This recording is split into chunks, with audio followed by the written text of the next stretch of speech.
it, but I had to do that. And thank you very, very much for inviting me here.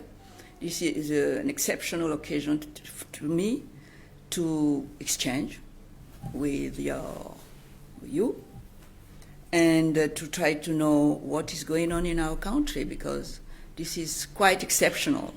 The state of Cameroon never gives the floor to someone who is not in their camp. So thank you very much for doing that. Thanks once again. Et sur ce plateau, pour mener cet entretien, Duval Fango est avec nous. Duval, bonsoir. Bonsoir Cédric, bonsoir à notre invité, Maître Alice Com.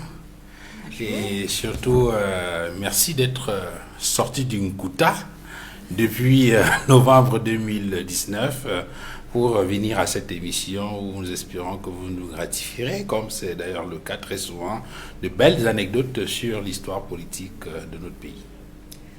Merci d'être là. Merci d'être là ensemble, parce que le mot ensemble n'est plus souvent utilisé aujourd'hui. Et merci de donner à la vieille personne que je suis l'occasion de faire entendre sa voix.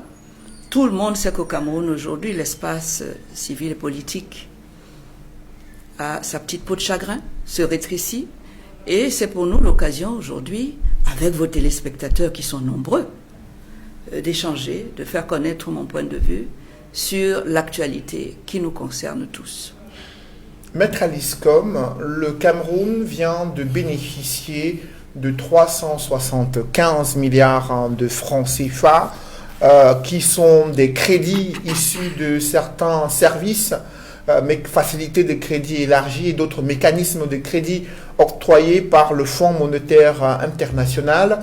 Décision du conseil d'administration, un programme établi sur 3 ans, une décision qui intervient 6 jours après votre deuxième lettre ouverte adressée à la directrice générale du Fonds monétaire international, une lettre dans laquelle vous interpellez le FMI sur les questions de malgouvernance et le manque de transparence autour des fonds du FMI mis à la disposition du Cameroun et dont la gestion, selon vous, a été calamiteuse. Le fait que le FMI accorde finalement cet important crédit au Cameroun est-il une preuve que vous n'avez pas été entendu? Oui, c'est pas du tout ça. Le Fonds monétaire nous a entendus et nous l'a fait savoir. Que l'on ne se gargarise pas de mots, ce n'était pas un combat entre le ministre des Finances, très expérimenté dans l'art de manipuler les mécanismes. C'est tout à son honneur, hein. Les mécanismes internationaux, c'est un excellent ministre des Finances, il sait ce qu'il faut faire, qui a statué sur dossier. Le Fonds monétaire, en posant cet acte, n'a jamais voulu dire que le Cameroun a perdu sa place de champion en matière de détournement de deniers publics et en matière de transparence dans la gouvernance et dans la gestion du pays. Il ne faut pas croire que c'est ça la réponse du Fonds monétaire. Il ne faut pas non plus croire que le Fonds monétaire s'est dit « Oh, c'est 20 femmes, qu'est-ce que ça peut faire? Nous avons le pouvoir de... » Non, pas du tout. Ce n'est pas ça le sens de la réponse. La réponse que le Fonds monétaire a donnée prouve simplement une chose, que l'État du Cameroun ne prend pas cet argent pour ses populations et que le Fonds monétaire les donne pour ses populations. Et si le Fonds monétaire donne cet argent pour que ce que les populations ont mis en place par des élections, ont désigné pour recevoir cet argent pour leur servir, eh bien, nous devons, nous, vous, moi, les autres, nous sentir interpellés en se disant, qu'est-ce qu'on fait? Ne mettez pas le fardeau sur les 20 femmes. Nous sommes les populations. Le Fonds monétaire a eu à cœur de donner un appui financier à ceux à qui j'ai donné la charge et le pouvoir de percevoir cet argent pour nous. Et nous voyons, le Fonds monétaire a fait son travail, il est là pour ça. Mais cet argent passe par des gens que nous avons élus. Vous, moi, les autres. Et quand cet argent n'arrive pas à destination, il ne faut pas regarder le Fonds monétaire. Est-ce qu'il ne faut pas lire... Il ne faut pas regarder le Fonds monétaire. Je veux que ça soit très clair. Est-ce qu'il ne faut pas y lire une sorte de contradiction dans le comportement, dans les attitudes justement de cette institution financière internationale? On se souvient que lorsque cette affaire de Covid-Gate a été portée sur la place publique, on a parcouru beaucoup de tabloïds qui, pour l'essentiel, insistaient sur le fait que le FMI exige des comptes. On a lu ça dans pas mal de journaux. On était convaincus que les facilités à venir dépendraient des justificatifs apportés par le Cameroun par rapport au premier déblocage qui a été fait. Le FMI n'a jamais dit qu'il ne demande pas de comptes au Cameroun. Attention, il y a des langages voilés, il y a des langages diplomatiques qu'on utilise dans la circonstance. Ah oui, le Fonds monétaire n'a jamais dit, en posant cet acte, qu'il abandonne son exigence de conditionnalité. Je pense que vous savez très bien que la Chambre des comptes qui a fait cet audit n'a pas agi sur la demande du gouvernement. C'est le Fonds monétaire qui a exigé et qui a appuyé les magistrats de la Chambre des comptes. Si vous avez aujourd'hui un rapport qui dit des vérités contre les tenants du pouvoir, c'est parce que le Fonds monétaire et les autres ont protégé les personnes qui ont fait ce rapport. Pour qu'ils puissent le faire en toute transparence. Et qu'on puisse mettre ça à la disposition des populations de Cameroun pour leur dire, voilà ce qui se passe chez vous. C'est vous qui avez élu ces gens-là. C'est votre argent qu'ils sont en train de dilapider, de s'approprier. C'est vous qui allez payer. Assumons. Dans une Faut pas tout mettre. Attention. Nous avons là-dedans le bon rôle. Parce que si le Fonds monétaire n'avait pas ordonné cette expertise, ou si elle avait été ordonnée par l'audit, par quelqu'un d'autre, vous n'auriez même pas su. Les gens disaient dans les médias, le rapport a fuité. Mais peut-être que c'est que pour ça, on a fuité pour que vous, qui êtes les débiteurs du Fonds monétaire de demain, vous preniez conscience en fait. Et enfin, et que vous puissiez jouer votre partition. Pas regarder le Fonds monétaire en disant « donc vous avez échoué les 20 femmes ». Pas du tout. Moi, je n'ai pas du tout la même lecture de la situation que tout le monde. C'est trop facile. Après votre première lettre ouverte, Maître Alice Com, vous avez discuté avec de hauts responsables du FMI. Quelle a été la teneur des échanges et sur quel point vous avez été peu satisfaite parce que vous avez écrit une deuxième lettre ouverte? Oui. Nous l'avons écrite à dessein. Nous savions qu'il y avait ce conseil. C'était juste pour montrer qu'on ne lâche pas la pression. Et que le Fonds monétaire ne lâchera pas non plus la pression. Mais le Fonds monétaire a une façon d'exprimer son désaccord ou ses pressions qui n'est pas la même que les populations du Cameroun qui ont été lésées, volées, ridiculisées, abandonnées à leur propre sort face à la pandémie du Covid qui est mortelle. Et on a eu enfin l'occasion de voir le peu de cas que les personnes que nous avons élues, qui sont au pouvoir et qui gèrent tout ça, nous avons eu l'occasion, grâce à ça, de voir. Mais cette occasion, cette occasion doit aussi être celle de notre action. Comment on réagit? Donc, c'est ça que j'attends. En réalité, lorsque vous avez engagé cette démarche-là, ce n'était pas forcément pour attendre des résultats concrets et palpables, c'est davantage une bouteille à la mer. Tout à fait. Et la bouteille est arrivée. Et nous attendons de la part des débiteurs du Fonds monétaire, des débiteurs d'aujourd'hui et de demain. Vous savez combien d'argent on a donné? Et vous savez à qui on a donné? Cette personne, vous vous rendez compte ou pas? Vous avez exigé l'impunité? Vous avez exigé en interne un certain nombre de principes qui doivent être à la base de la gouvernance de votre pays. On attend votre réaction pour savoir quelle est la prochaine étape. Sinon, on va vous continuer à vous endetter. Parce qu'au niveau où on est, si vous ne réagissez pas, parce que c'est votre mandataire, hein, Maître, you C'est are vous. raising a concern for Cameroonians. C'est à vous qu'il doit rendre compte. You are raising a concern that Voilà. Cameroonians, that this is important for Cameroonians to know the details on how this money is taken and how it is spent, because they are the ones to pay these debts And to act. in the future. It's their responsibility to know, and at the same time To know and to take action. to take action. So Yes. now the minister of finance we talked about, when he was writing, for example, to the director of the IMF on the 28th of August, that was sometime in 2020, the minister, for example, commission said that first they were going to be giving a biannual report on how the initial money that was taken from the IMF was spent.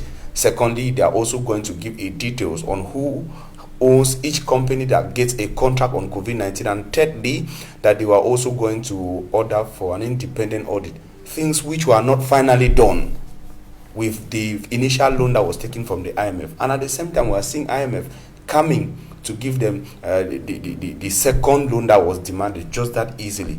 These Cameroonians that we are saying that they should be aware of what is happening. Can you tell them now that it's very easy to give promises to the IMF and you don't get to respond or to respect the promises and easily get a second loan from them? Is it that easy? But everybody, we are three actors in this game. You and me, we are actors. What do? We must not just put our eye on IMF. IMF is doing his job, and he has some rules to do this job. He is doing that. The state of Cameroon has its own position and the role to play. And the state of Cameroon is accountable to who? To you and me. And to the What do IMF. we do? What do we do in this situation? We must play our role too. Otherwise, the Fund Monetaire is always there. They will always give. You have to have some very good file, well prepared, by a minister who is accustomed of all this. He knows how to talk to people. He knows how to prepare his file to defend it to the IMF. But he's supposed to have been sent by someone we elected, who must be accountable to us. What do? This is where things are changing in the bad direction, because not all actors did their job, play their role. Not all actors. No, Who are those who failed? you and me, How? we didn't do. What do? We are just accusing IMF. We don't have any link, direct link, as population, as the future debtor of IMF.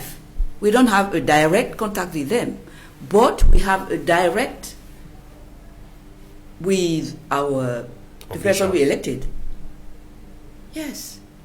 So it's our turn to play our role, to make them be accountable to us, to impose them, to tell us what happened, and to do what laws, national and international laws, demand Autrement this dit, kind of occasion. autrement dit, Do you après, understand?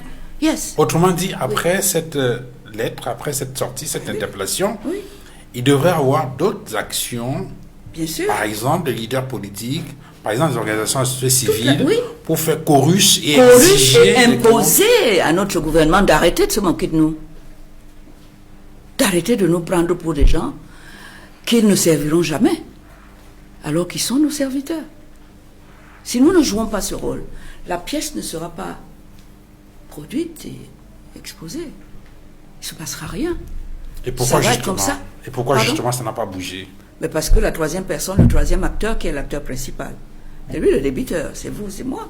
C'est toute cette population du Cameroun organisée en société civile, syndicats, tout ce monde-là. C'est nous tous qui allons payer.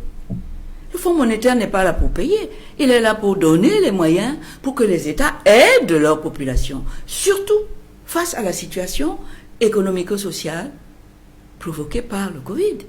Et vous voyez tous les chefs d'État au front, en train de se battre pour leur population, en train de se battre à leur côté, contre le Covid, pour qu'ils ne déciment pas leur population. Le vôtre est où? Il n'est pas là avec vous? Est-ce que le fait que il se soigne. Est-ce que le fait que le Lui, il président se de la soigne. République Non. donne des instructions au Premier ministre de coordonner la lutte contre la pandémie, pour vous, cette stratégie a-t-elle donné des résultats? Pour moi, ce n'est même pas une stratégie.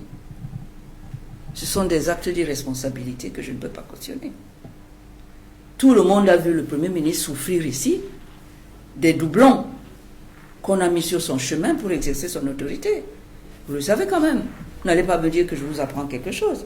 Le Premier ministre, on lui fait faire ce qu'on veut quand on veut. Il a quel pouvoir pour faire quoi? Vous avez bien vu que même dans des problèmes sécuritaires, quand le Premier ministre va à Bamenda ou pour régler le problème de la crise, vous voyez par exemple le Minat qui vient, qui lui dit tais-toi. Moi, le président m'a dit que, et il fait le contraire. Est-ce que le président réagit? Il ne faut pas compliquer les choses. Est-ce que monsieur le Premier ministre peut agir autrement que sur hautes et très hautes instructions du président de la République? Est-ce que vous avez déjà entendu un ministre poser une action, un acte d'une telle importance sans dire que c'est sur très hautes instructions du chef de l'État? Attendez, il crie tous les jours. Ces ministres-là vous disent tous les jours que comme vous nous voyez là, on ne peut pas. Écoutez un peu le discours de monsieur le ministre Betty Assomo en ce moment. Quand il oublie, à la fin de la phrase, il commence toujours à dire c'est sur très haute instruction du chef de l'État. Mais il est ministre délégué à la présidence de la République, chargé oui, alors de la défense. Et le chef des forces armées, c'est bien le chef de le l'État. Premier ministre aussi. Et dans le cas du Premier ministre également, le Premier ministre, chef du gouvernement, est chargé de l'exécution de la politique définie par le chef de l'État. Il y a des ministres membres du gouvernement qui sont dans ce gouvernement justement et qui doivent exécuter la politique du chef de l'État. Peut-être la raison pour laquelle ils font chaque fois référence au chef de l'État, non? Oui, mais et non au Premier ministre et chef de oui, mais gouvernement. comprenez donc par là que tout dépend du président de la République. Ne me mettez pas le Premier ministre ici. Et qu'est-ce qu'il peut faire? Tout le monde sait que tous les vrais ministres ont plus d'autorité et de pouvoir que le Premier ministre. Sur la question de Vous ne me dites pas qu'on ne le sait pas. Sur la question de l'isolation de griffes de votre action auprès du FMI, certains pourraient vous rétorquer que si personne n'a suivi, c'est parce que personne n'y croit. Et qu'en réalité, les gens ont beaucoup plus confiance au gouvernement qui négocie ces choses-là et qui met en place des stratégies qui permettent effectivement Ne vous qu'on trompez puisse pas. sortir de Ne l'ornière. vous trompez pas de ça. Pas du tout. Nous avons eu avec les agents du Fonds monétaire des entretiens très clairs, très, très francs. Ils connaissent très bien la situation du Cameroun. Mais comme ils ont dit oui, les populations ont été entendues. Je lui ai dit mais pas écoutées. Alors vous savez, je ne peux pas tout vous raconter ici, mais ils savent très bien les magouilles du président. C'est des champions ici pour présenter de jolis dossiers. Écoutez, même déjà le président Bongo le disait à l'époque, les bons discours au Cameroun, la bonne façade c'est au Cameroun. Mais regardez ce qu'il y a derrière, il n'y a rien. Il y a juste le contraire de ce qu'on vous a présenté. C'est connu ça pour le Camerounais. C'est connu dans le régime. Il ne faut pas vous leurrer et ils continuent sur ça et ça leur porte bonheur. C'est très bien. Mais qui paye les pots cassés? C'est vous et moi. Ce sont les populations. Donc réagissons. Après tout, c'est nous qui leur avons mis là-bas. C'est nous qui leur demandons de rendre compte. À qui? À nous. Et si on ne rend pas compte, qu'est-ce qu'on fait? Réfléchissons et faisons ce que nous devons faire. That question you are asking, who pays it, should also be a concern of the International Monetary Fund giving that money. It should also be their concern. You rightly said that during your chat with them, they indicated that they were aware of how the money was being managed in Cameroon. Yeah. It is also very clear because they could not receive the orders, the procedures, and some regularities were violated. Some procedures and promises made by Minfi, for example, were violated in the course of how the initial funds were used. The IMF knows, and they should also be concerned that poor Cameroonians are the people to pay in the future. They should also insist that procedures are well respected before dishing in another sum of money. Of course, they should, and they do. But they have their own ways to do that. They are talking to a country. Okay. They are talking to a state. Our state is a member of IMF. Do you know that? The state of Cameroon is member of IMF. So you try to know what is the relationship between our state and IMF. Quelle est leur marge de manœuvre? Quel est le vocabulaire? Quels sont sur quoi ils peuvent appuyer et ils ne peuvent pas, ils ont des limites. Alors que les populations n'ont pas de limites. Ah oui. Et sur le rôle oui. que doivent jouer les différents acteurs, il y a la Chambre des comptes qui a fait sa part. Qui a fait sa part, comme vous le dites, et rendu public un rapport et la synthèse du rapport final. Et le rapport final devait être présenté à l'Assemblée nationale. Ensuite, il y a eu une déprogrammation sans explication. Comment avez-vous vécu cette scène à l'Assemblée nationale durant la dernière session parlementaire? Eh bien, je l'ai vécu comme, connaissant la situation, je ne suis pas étonné. Vous savez bien qu'il n'y a aucune séparation des pouvoirs entre l'exécutif, les politiciens, les législatifs et le judiciaire. Vous savez très bien. Regardez les photos qu'il y a dans photographier la salle de l'Assemblée nationale. Vous verrez bien que le monsieur Cavaille-Yegué, le président de l'Assemblée, est assis et au-dessus de lui, il y a le président de la République qui est présent en permanence. Comme il est présent quand il fait la campagne électorale sur la photo qu'il a, sur les pagnes que tout le monde, même les paysans, portent. Vous connaissez? Depuis là, on n'a pas étudié un peu comment il fonctionne? Non. Si vous allez au Sénat, c'est la même chose. Vous allez à la Cour suprême, c'est la même chose. Alors, vous voyez bien que nous n'avons pas d'autre choix que de faire ce que le président de la République veut. Alors, si jamais des ministres à lui ont trempé là-dedans, des ministres dont il a besoin, c'est lui qui les a nommés et qui les laisse faire, qui leur donne des pouvoirs pour ça. Il leur a donné des pouvoirs. Si c'est eux et qu'ils disent « je ne les poursuis pas », vous n'avez rien à faire, il ne les poursuivra pas. Il va prendre des petits boucs émissaires à droite, à gauche. Peut-être qu'on va leur promettre quelque chose. Peut-être qu'on va leur promettre qu'ils vont sortir au bout d'un mois et que tous les mois, on lui enverra la nourriture du Hilton. Je sais pas. Ils ont 10 000 moyens puisque c'est là-bas. Encore, l'administration pénitentiaire, c'est encore lui. Donc, il peut t'assurer un sauf-conduit sur tout ton parcours si tu fais ce qu'il te demande, puisque c'est lui qui va assurer la sécurité des gens. Alors, nous avons... Donc, la séparation des pouvoirs est capital. C'est ça qui va déterminer votre compréhension de tout ce qui se passe. Nous avons obtenu par nos investigations ce rapport final de la Chambre des comptes. Il en ressort une surfacturation de 15 milliards de francs CFA sur l'achat des tests de dépistage avec une entreprise qui est installée en Corée, qui a fait acheter des tests à 17 500 francs CFA à l'unité, alors que la commission du ministère du Commerce proposait plutôt l'achat de 25 tests à 17 500 francs CFA. Lorsque vous avez une information comme celle-là, où le rapport final de la Chambre des comptes fait état de 15 milliards de surfacturation dans l'achat des tests de Covid, tests de dépistage de Covid-19. Comment vous réagissez? Ben, c'est un détail dans le global. C'est comme ça qu'il fonctionne. Vous croyez que ce prestataire de service agit comme ça? Vous ne savez pas ici que dans les marchés publics, vous avez des gens derrière qui sont des ministres qui vous disent surfacturé, je prouve, qui sont dans le gouvernement. Donc vous ne savez pas comment ça se passe? Attendez. S'il a facturé comme ça, c'est qu'on lui a demandé de facturer. Et que ce qui va déborder n'est pas à lui. Attendons le procès. Mettons-le en prison, il va pouvoir, à un moment donné peut-être, qu'il va se défendre. Nous voyons bien ce qui se passe actuellement entre le ministre des Finances et le ministre de la Santé, où il y a justement un écart de, je crois, d'une dizaine de milliards.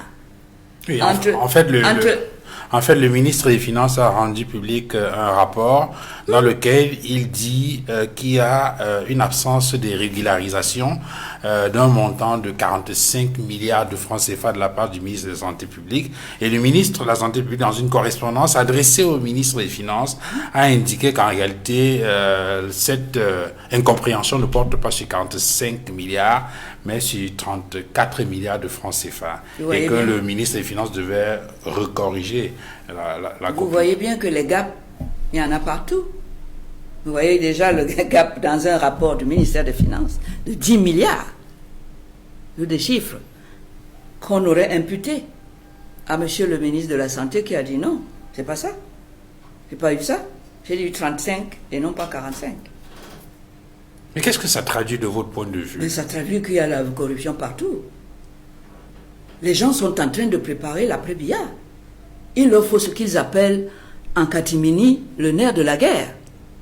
Concrètement, Celui qui a la possibilité de tomber sur un marché, sur un décaissement de l'argent pour l'État et qui peut se mettre sa part dans la poche pour préparer ce qui va arriver demain. Parce qu'ils vont se bagarrer entre eux. Ça a commencé là. Ça va commencer avec ça. Quel que soit ce qu'ils fassent, ça va commencer. pourquoi le nerf de la guerre est si important dans l'après-Biya? Mais comment, attendez, c'est celui qui aura le plus de moyens, qui aura le plus d'armes, qui va corrompre le plus de personnes pour venir avec, pour combattre l'autre. C'est pas compliqué, hein. C'est pas compliqué du tout. Donc c'est celui qui aura de l'argent, qui va tenir plus longtemps et qui se donne une chance de gagner sur l'autre. Pas les gens en dehors, hein. C'est dedans. Mais comment expliquer ces détournements de fonds alors qu'il y a des systèmes de contrôle qui ont été annoncés? Lorsque le gouvernement a reparti les fonds Covid, près de 180 milliards entre plusieurs ministères, dont principalement le ministère de la Santé publique, dans les différents décrets du Premier ministre et la circulaire du ministre des Finances, on a annoncé des organes de contrôle de façon mensuelle et hebdomadaire afin d'éviter ces vols et ces malversations financières. Mais lorsqu'on parcourt le rapport de la Chambre des comptes, le premier constat qui est fait selon la Chambre des comptes, c'est qu'il n'y a eu aucun contrôle a priori et pendant les différents décaissements qui ont été effectués. Qu'est-ce qui explique une telle situation? Puisque dès le départ, l'objectif de cet argent, c'est d'être détourné. Dès le départ. À partir de ce moment-là, vous devez mettre en place un mécanisme qui vous permet de sortir de l'argent du circuit officiel pour ne pas aller vers les populations. Mais comment pouvez-vous le dire de façon si péremptoire? Mais parce que c'est évident. Analysez un peu la situation. Vous êtes dans une situation, vous êtes dans un pays où la corruption et les détournements de deniers publics sont la règle. Ce que je veux vous dire, c'est que vous voyez parfaitement que la corruption, les détournements de deniers publics, c'est un levier pour le gouvernement, pour le président Biya. Mais l'objectif indiqué au départ, c'était de lutter contre le coronavirus. Mais non, mais l'objectif, mais ils n'en ont rien à cirer de l'objectif. Un objectif qui va vers le bien-être des populations, ça ne marche pas avec eux. Ce n'est pas pris en compte. Il faut qu'on détourne cet objectif pour qu'il n'aille pas vers les populations, mais vers eux, vers leur poche. Tout est bâti comme ça. Vous savez très bien que les leviers ici qui font que le système tienne le coup, c'est la corruption, les détournements de deniers publics et la division. Est-ce que vous croyez que le chef d'État a la division qui passe par le tribalisme, tout ce qui est division, ils sont très forts. We'll surely come to that. We'll surely come to that. But now, when you are talking about the fact that there's no adequate separation of power between the judiciary, the executive, and the legislative, I came with this question. I wanted to know, because you will understand that this report from the audit bench of the Supreme Court is done by the judiciary, and one will wonder why you think that they are not independent, whereas they are able to do a report that implicates ministries and ministers. Yes. If they are not independent, they will not go against this. They are not independent. But I told you that if these judges did this good job independently, because they were supported by IMF, for example, they told them, go. Do it, we will protect. Okay. This is the way they act. But they could still have the same support from the IMF to prosecute. But even if I answer yes, they will not tell you that they will. Do you want them to tell you? They won't tell you. It's been There's for long. something they can do publicly and say we will. There are some of them under the table. Cameroonians have been waiting for days, for long. They are like, why is there seemingly some sort of silence vis-a-vis the direct chase, a hunt for those who mismanage COVID-19 funds? Yes, the reports have come out, that of the audit bench of the Supreme Court. But they are going to work close with the government so that they can punish some. Because they don't fight like that. They fight against impunity. They have their own tools, how to make it. Where to push, I cannot tell you. And when you have means of diplomacy. have mean of force, have mean of everything. But they don't choose the same tools. Mais dans votre première lettre, Maître Alice Combes, vous avez insisté sur le fait que un prochain décaissement ne devrait pas se retrouver entre les mains de ceux qui ont mal géré les fonds Covid-19, que des mesures devaient d'abord être prises à leur encontre avant les prochains décaissements. Donc voilà donc le FMI qui vient d'accorder près de 96 milliards pour la première tranche de ce nouveau programme triennal. Pensez-vous que le président de la République n'a pas pris les mesures conservatoires face à ceux qui sont soupçonnés d'être impliqués dans ce scandale de Covid-Gate? Vous voyez bien que le président de la République a du mal à réagir depuis que cette histoire a commencé. Je n'aimerais pas être à sa place d'ailleurs pour ça. Parce que c'est tous des gens qu'il a nommés à ces postes-là. Et aujourd'hui, ce n'est pas moi qui peux être soupçonné, ni vous, ni nous, d'avoir détourné cet argent. En premier lieu, ce sont les membres proches, les membres du gouvernement, des gens qui lui sont proches à un titre ou à un autre. Voilà. Et pourquoi est-ce qu'il aurait une difficulté alors qu'il est président de la République? Oui, mais il est président de la République, mais il a ses piliers sur lesquels il a scié son régime. Il a des gens qui choisissent pour faire des tâches qui puissent lui permettre de continuer à aller vers la présidence à vie, par exemple. Et ces leviers, il faut qu'ils aient de l'argent pour corrompre, pour attirer les gens, pour leur dire, voilà, nous on peut vous donner, le MRC ne peut pas vous donner, mais nous, on peut faire de vous un professeur d'université. Et il a toutes les manettes entre les mains. Mais là, vous êtes en train de faire un procès d'intention au président de la République. C'est pas un procès d'intention. Le ministre de la Communication, lui, il a réagi en estimant qu'il faut accorder la présomption d'innocence aux membres du gouvernement, personnalités publiques et autres chefs d'entreprise prestataires impliqués dans ce scandale, qu'il faut attendre que la justice puisse achever ses enquêtes et ouvrir les procès à l'encontre des auteurs et co-auteurs des malversations financières. Que pensez-vous de cette position du gouvernement? Vous savez, je travaille dans la justice tous les jours. Et ça va faire 52 ans que je travaille au tribunal. Tous les tribunaux du Cameroun. Je viens. Tous les jours, je suis au tribunal. Si je peux vous dire que le tribunal, c'est le bras armé du politique, de l'exécutif. On lui fait faire ce qu'on veut, condamne qui on veut. Je vous ai parlé ici plusieurs fois de l'affaire de Marafa et Fotso. Personne ne... Je ne suis pas sûr que vous avez reçu des réactions disant que ce que je dis n'était pas vrai. Quand on arrive à prendre un opérateur économique de la trempe de M. Fotso, qui était un homme du sérail, son père était un grand serviteur de M. Biya, je ne dis même pas du régime, de M. Biya, et en faire ce qu'on a fait, ou Marafa, qui n'a pas touché un sou. Vous avez vu comment la justice a tranché. Pourquoi voulez-vous qu'elle tranche autrement aujourd'hui? Il va punir ceux qui lui demandent de punir pour des raisons politiques, pour des raisons de ceci, pour des raisons de cela. Et elle va libérer ceux qui ne doivent jamais être libérés. Vous voyez bien comment ça marche. Ce que je vous dis là, c'est des expériences que je vis tous les jours au palais de justice. Je vais vous ouvrir mes dossiers si vous voulez informer les gens. La justice n'existe pas. C'est la justice du président de la République. Qu'est-ce que vous entendez par la justice du président de la République? C'est-à-dire qu'elle est aux ordres. Et le président de la République a des relais.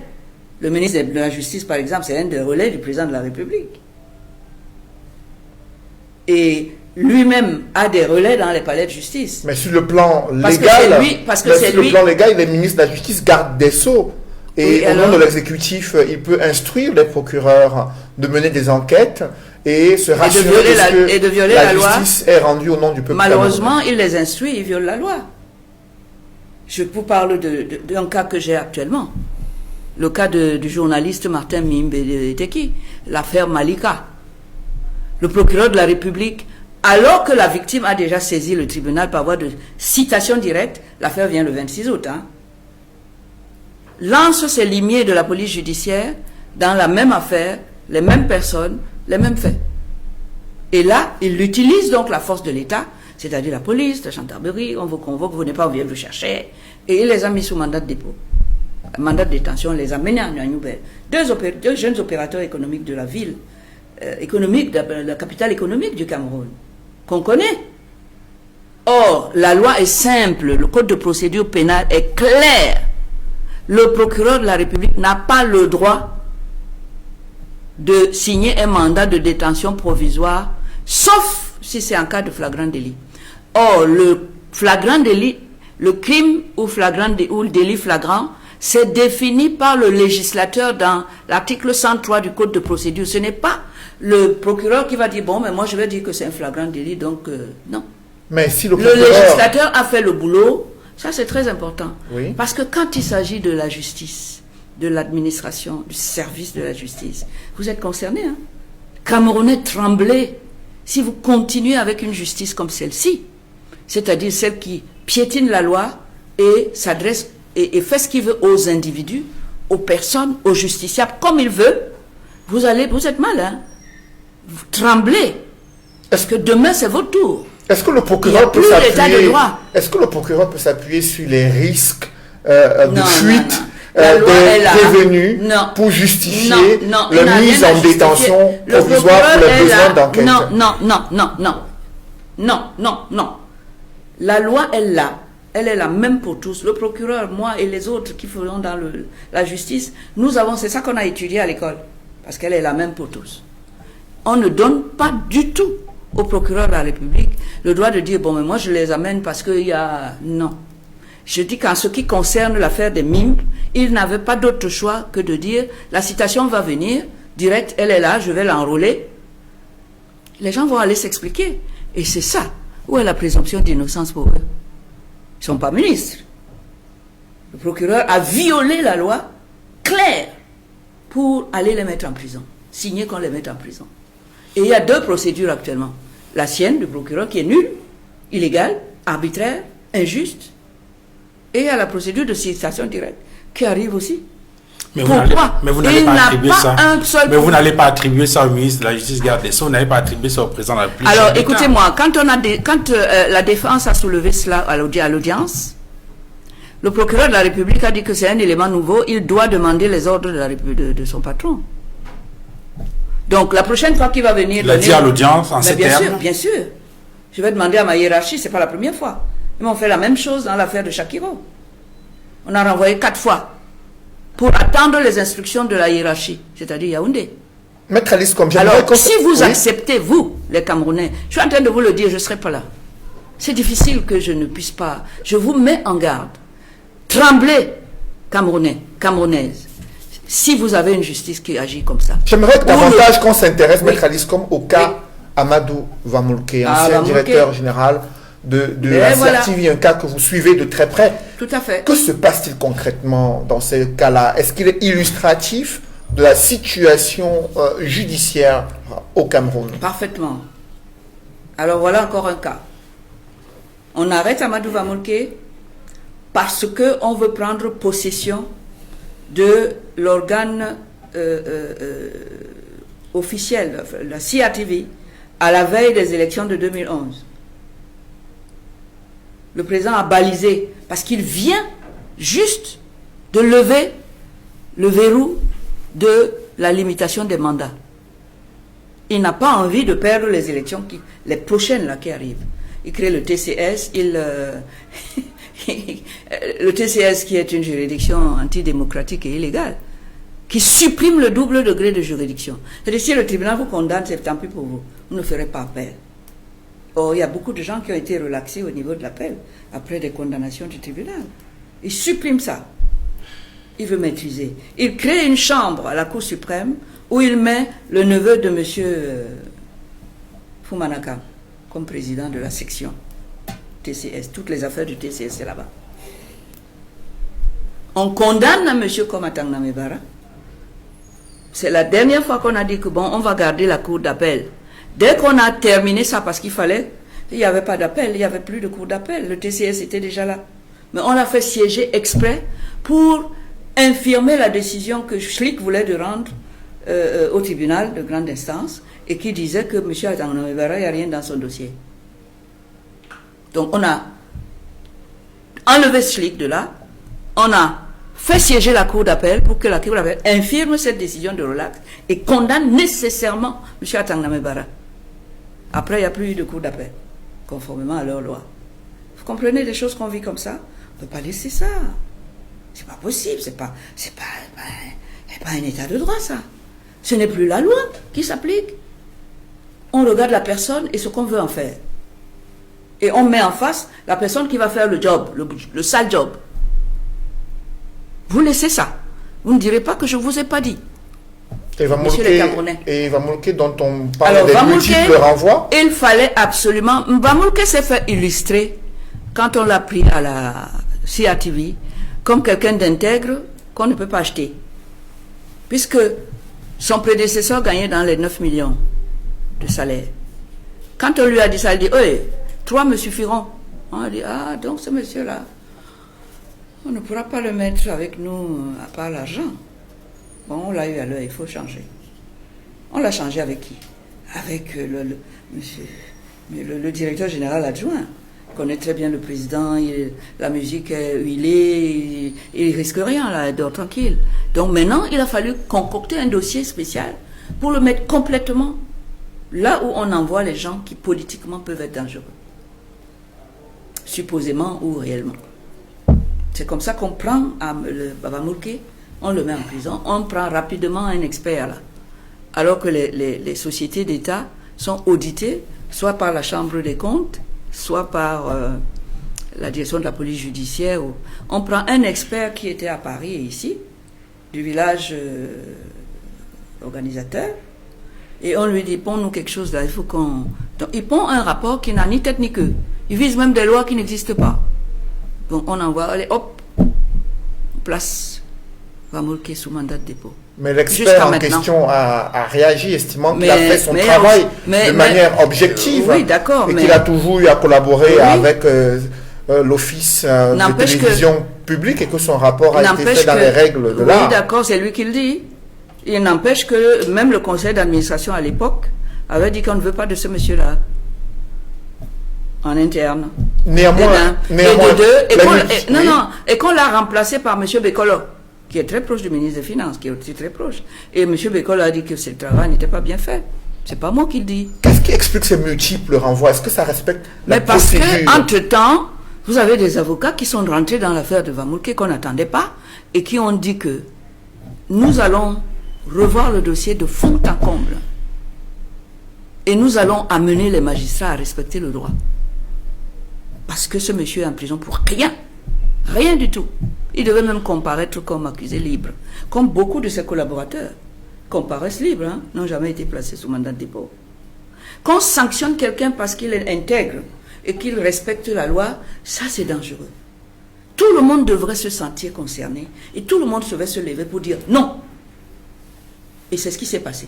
Le Conseil des Nations Unies qui statue sur les détentions provisoires a déclaré que la détention de M. Vamoulke, comme d'ailleurs la détention de Marafa et autres, sont arbitraires. Or, la détention arbitraire est très encadrée, la détention provisoire est très encadrée dans le Code de procédure pénale. Ça relève de la responsabilité du président de la République qui doit assurer à chacun un procès équitable. Assuré par des magistrats compétents qui ont agi dans le très strict respect des droits de la défense. C'est la responsabilité du président de la République. Parce que ça résulte de la loi internationale. Et que la loi internationale, c'est le président de la République qui en répond. Maintenant, Vamoulke est là, en détention provisoire depuis 5 ans. Parce qu'ils n'arrivent pas à apporter la preuve qu'il a détourné un sou à l'audience, qui est publique. Ils n'arrivent pas. Et chaque fois que les avocats ou Vamoulke amènent des témoins, et qu'on veut lui poser des questions, le procureur bondit de son fauteuil pour dire tu ne réponds pas à cette question dès lors qu'elle est embarrassante. Venez aux audiences. Vous allez comprendre ce que je dis. Je n'invente rien. Kalara d'ailleurs en compte. Kalara vous dit. Il faut lire Kalara pour savoir la pourriture qu'il y a là-bas dans la justice. Le danger que représente la justice, qui normalement protège tout le monde, avec la loi qui est la même pour tous. Et ce qu'on en fait. Comment on tord le cou. Voilà. Dans les couloirs de la justice, Maître Aliscom, cela fait une dizaine de mois que des militants d'une formation politique, notamment ceux du mouvement pour la renaissance du Cameroun, sont placés en détention. Certains sont traduits devant le tribunal militaire Parmi eux, certains ont été arrêtés, comme le cas d'Olivier Bibi-Moussac, arrêté à son domicile, et le trésorier de ce parti, le professeur Alain Foguet, arrêté devant la résidence du professeur Maurice Kamto, accusés tous de tentatives d'insurrection et de rébellion en groupe.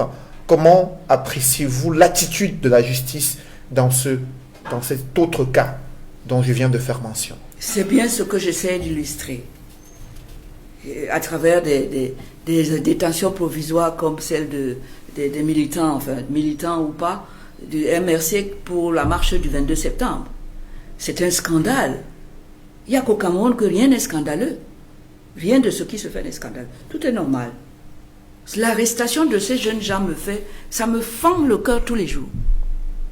Je ne parle pas de militants ou pas militants. Ça, c'est quelque chose qui devrait révolter tout le monde. On n'a pas besoin d'être UMRC pour ça. Il faut questionner à ce moment-là la justice de votre pays. Il faut questionner l'état de droit. Et quand vous les questionnez, vous verrez que le ministre doit répondre, vous verrez que le président de la République doit répondre. On ne peut pas continuer comme ça. Que quand vous n'êtes pas... On vous prend, on vous jette en prison.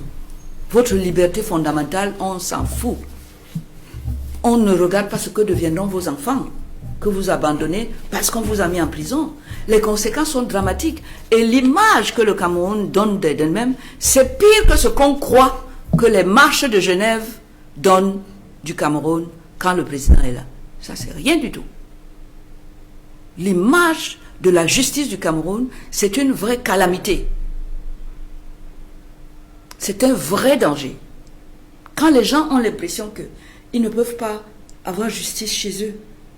Vous savez, pour les détentions provisoires dont je vous parlais, le code de procédure pénale prévoit qu'en cas de détention abusive, comme c'est le cas là, pour tous ces gens-là, que ce soit le MRC, que ce soit Malika, dans l'affaire Malika, la loi exceptionnellement prévoit des sanctions contre l'État et demande à l'État de se retourner contre le procureur, le juge d'instruction ou le policier qui est coupable d'avoir ordonné une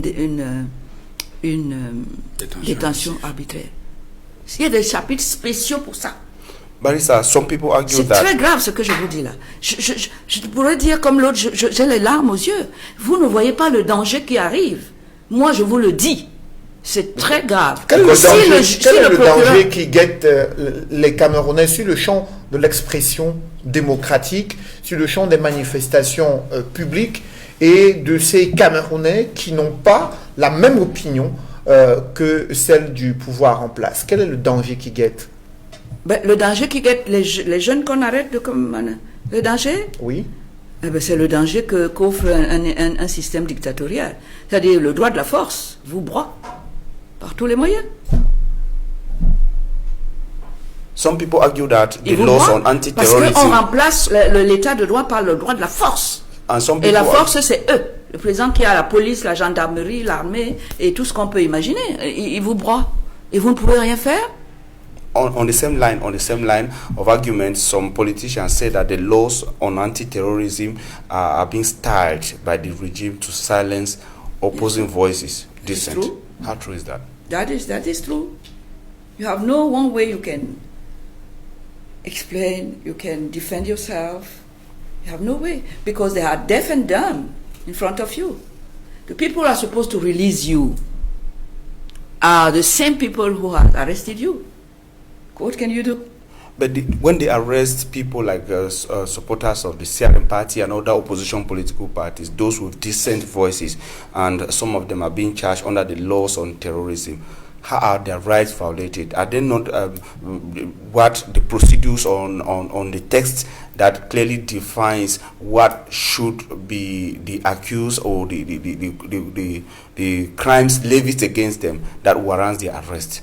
Still on the same you have no one way that you can defend. You have a lot of means law, because we have 3 levels of laws in Cameroon. Okay. We have the international law, which is very protective to human rights. Yes, we have this, and which is above the Constitution, and above the penal code, which must be taken in account by judiciary, which they don't, they never do. Which one is violated? International laws? Yes, because international law has principles. You must respect people. You cannot arrest people as you want. You must not make it violently. You must not do this. Yes, but they never respect because they are the one who will judge you. They cannot judge themselves by saying no. They are the law. They put themselves at the place of the law, and sometimes above, which is not normal, which is take you back to this separation of powers. Because if you have to claim for something, for some violations, which are there, you go to them again to solve your problem. And when you are responding to questions on some of the big names, I want to say some of them who have served with the regime and are currently being detained, you are talking about the case of Amadou Bamuke, you are talking about the case of the former Minat boss, who is also in prison, Marafa Midouya, you cited Eve Michel, and so many other names.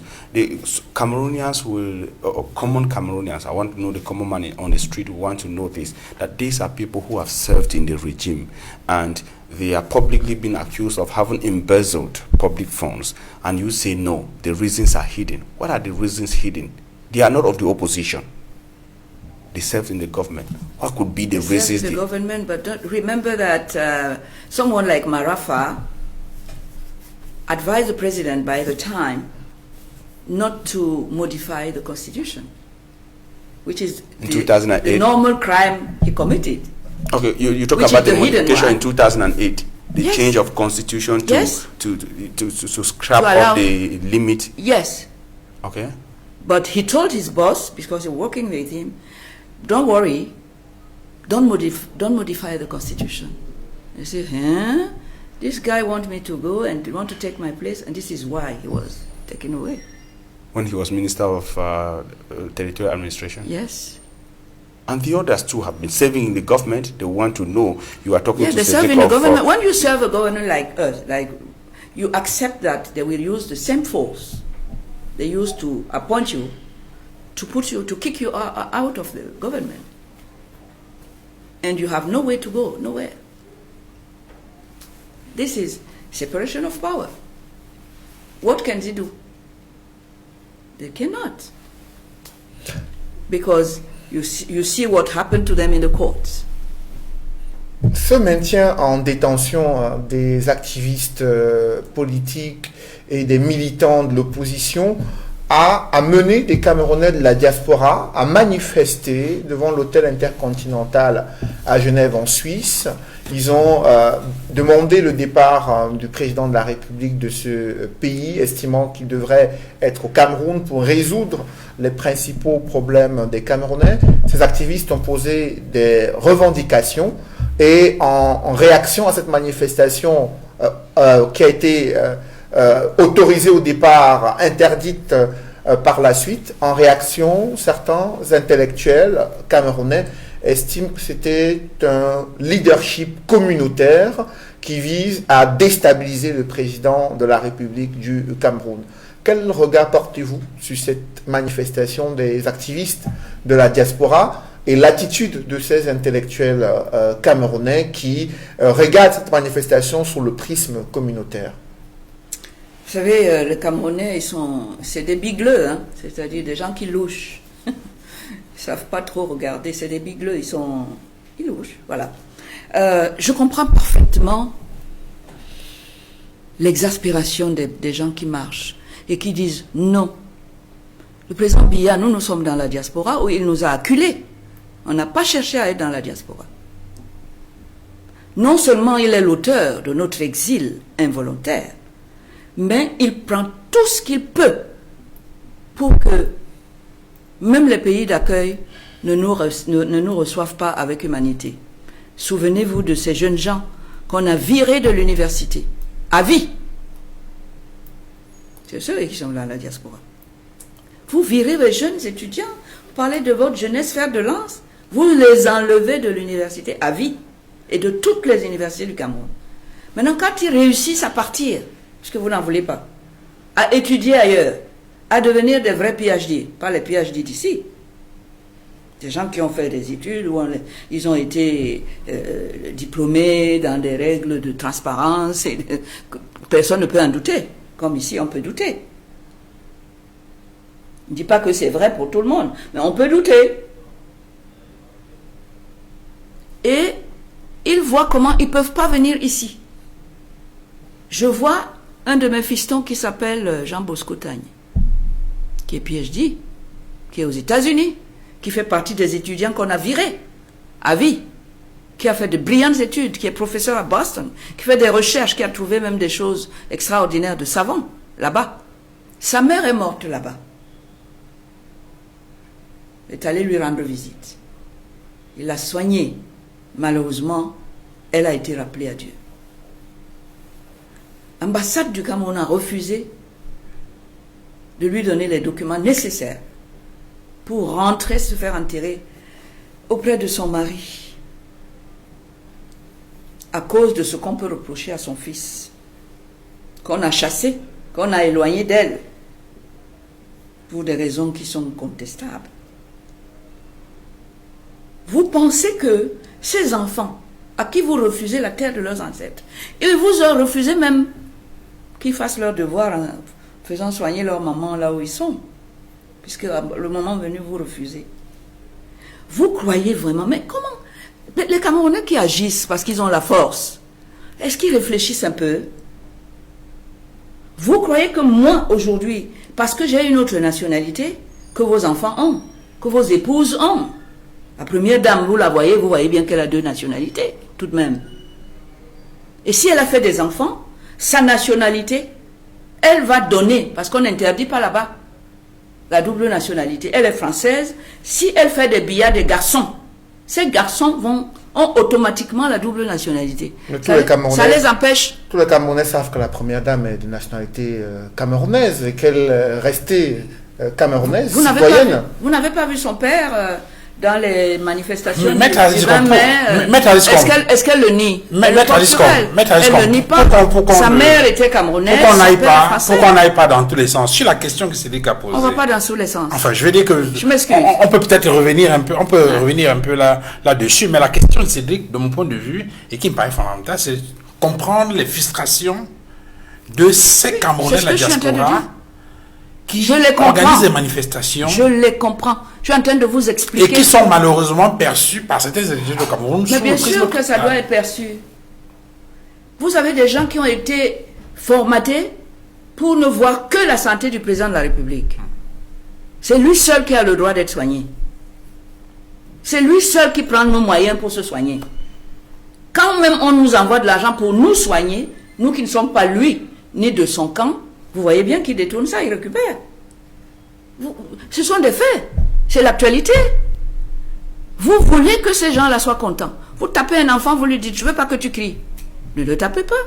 Il ne va pas crier. Mais si vous le tapez, souffrez qu'il crie. C'est exactement ce que font les Camerounais. Il ne faut pas oublier ça. Ces enfants ne peuvent pas revenir ici. Parce que quelqu'un les a accueillis là-bas et leur a donné leur dignité d'homme, de citoyen même, de leur pays. Ça devient un crime ici. Vous voyez bien qu'ils font ça même à leurs membres qui sont encore au comité central du RDPC comme M. Hervé Emmanuel Com. Et ce n'est pas n'importe qui a dit qu'il n'est pas camerounais. C'est le Conseil constitutionnel. Et on a dit qu'il n'est pas camerounais. Mais il est toujours membre du comité central du parti au pouvoir. Vous ne voyez pas qu'il y a un problème? Moi, je vois.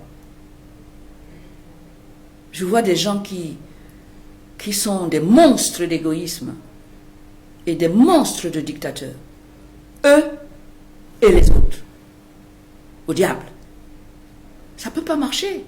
Vous avez vu aussi que la Suisse, qui est l'ami, le protecteur du président de la République depuis, avec qui, si on compte l'argent qu'il leur a déjà donné, la Suisse aime ça, hein?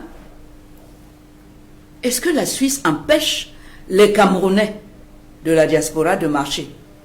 C'est un droit fondamental. Ils respectent ça. Ils respectent. Est-ce que ces Camerounais ou ceux qui sont ici peuvent marcher chez eux? Non.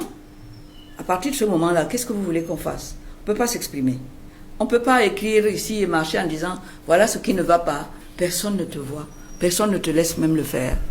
Et on vous étouffe. Alors quand ils peuvent exploser, ne soyez pas surpris. Et dans l'analyse de C'est évident. Et dans l'analyse de ces manifestations-là, on a vu, comme indiqué c'est tout à l'heure, des intellectuels, des enseignants d'université prendre position, et certains regardant cela sous le prisme communautariste tribal, pour le dire de façon triviale. Est-ce que ce n'est pas cela qui exacerbe les discours haineux et risque plus tard d'avoir des conséquences sociales ou sociopolitiques graves dans notre pays? Est-ce que vous percevez ce risque-là, cette menace? On n'a pas eu besoin d'aller à Genève pour savoir qu'ils pensent comme ça. Je vous ai dit que les deux outils dont se sert le président de la République pour gérer ce pays, c'est la division qui peut s'incliner sous la forme de tribalisme, favoritisme, népotisme. Regardez tout ça. Tout ce qui divise les Camerounais, c'est ça qu'il utilise. Et il ne va pas chercher loin. Diviser pour mieux régner. C'est connu, hein? Il a choisi ça, ce mode de gouvernance. Ça se voit. Ça pue. C'est là. Mais pourtant, le discours officiel, c'est un discours d'unité nationale, de construction de la nation. Malheureusement, le président, les événements de Genève doivent lui montrer qu'il n'incarne plus l'unité. C'est pas possible. Il devrait. Mais c'est faux. Il n'incarne plus du tout l'unité. Nous parlerons de cette unité et de vivre ensemble dans la deuxième... Le Cameroun est subdivisé en petits morceaux. Maître Alice Com, ceux qui sont de son camp et les autres. Je vous invite à observer une courte pause dans l'émission La Vérité en face.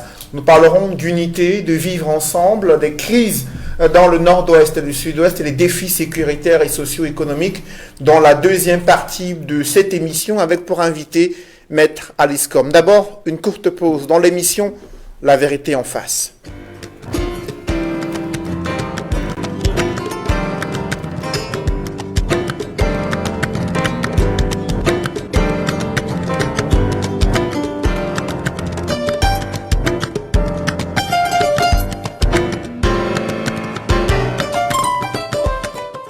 Si vous nous rejoignez à l'instant, vous suivez l'émission La Vérité en face.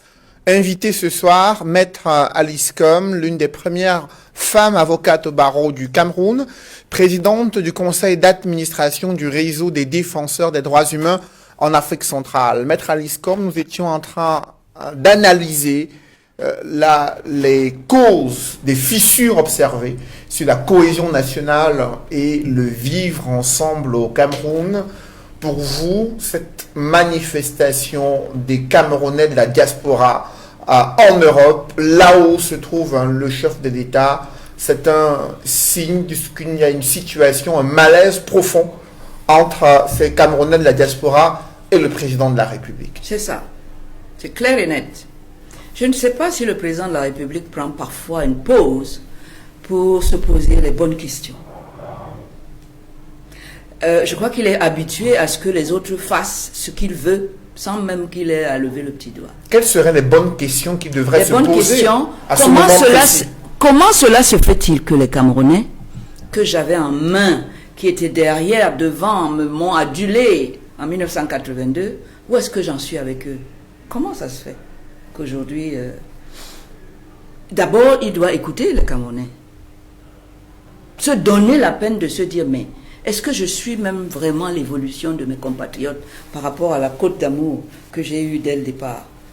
Pour savoir où est-ce qu'elle en est, la côte d'amour. Si elle s'effrite, pourquoi?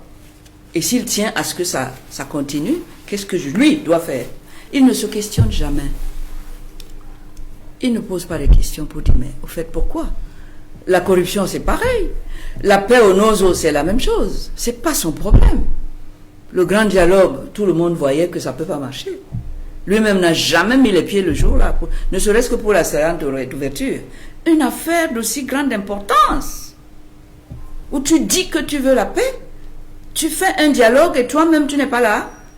Attends, mais ça relève de quoi là? Je ne sais pas si c'est le mépris, mais ça va au-delà. C'est de la folie.